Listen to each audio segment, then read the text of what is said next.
C'est un chantier qui est hyper particulier parce que ce bateau, il est fait à partir de carbone déclassé. Donc à partir du moment où on choisissait un carbone qui était moins impactant, il y avait tout un enjeu d'essayer de revaloriser tous les flux de déchets qui étaient générés par la construction du bateau. Mon poste dans l'équipe, c'est d'essayer de m'occuper de tous les sujets autour de l'impact environnemental et du coup notamment de la gestion des déchets. Un bateau, un IMOCA, c'est environ 6000 kg de déchets. C'est une étude qui a été réalisée par la classe IMOCA, sans prendre en compte les voiles, les boots, l'aménagement, le moteur. C'est un vrai enjeu de revaloriser chaque flux. C'est pas évident parce que pour cuire le carbone, il faut de nombreux tissus différents. Donc il y a beaucoup de recycleurs qui ne s'intéressent pas à ces déchets parce qu'elles sont en trop petite quantité. Pour la moitié des déchets, on est vraiment parti d'une feuille blanche. C'est vrai qu'on est les premiers à aller aussi loin dans cette démarche. Nous recyclons les différentes matières du chantier. Les bâches, feutres et grilles sont acheminées au Luxembourg chez le fabricant de ces matériaux qui rebroient la matière pour créer des pièces automobiles non structurelles et de l'isolant.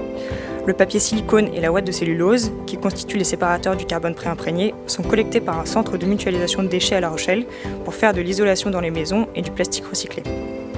Pour ce qui est du carbone cru, un collectif de designers spécialisés dans le réemploi va le transformer en élément de mobilier. Et le carbone cuit sera transformé par un artisan qui fabriquera des bijoux aux couleurs des petits doudous. On rappelle que cet IMOCA constitue une filière de réemploi pour l'aéronautique car il est fait de carbone déclassé.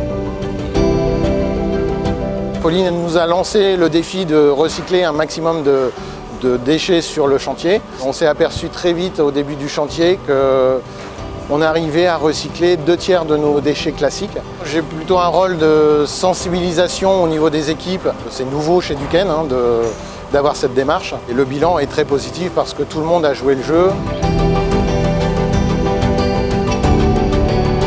Au niveau du chantier et du bateau, on est en train de finir le greffage des cloisons. On a encore un petit peu de drapage et de cuisson à faire pour le pont. Il restera à démouler le pont pour fermer le bateau en tant que tel.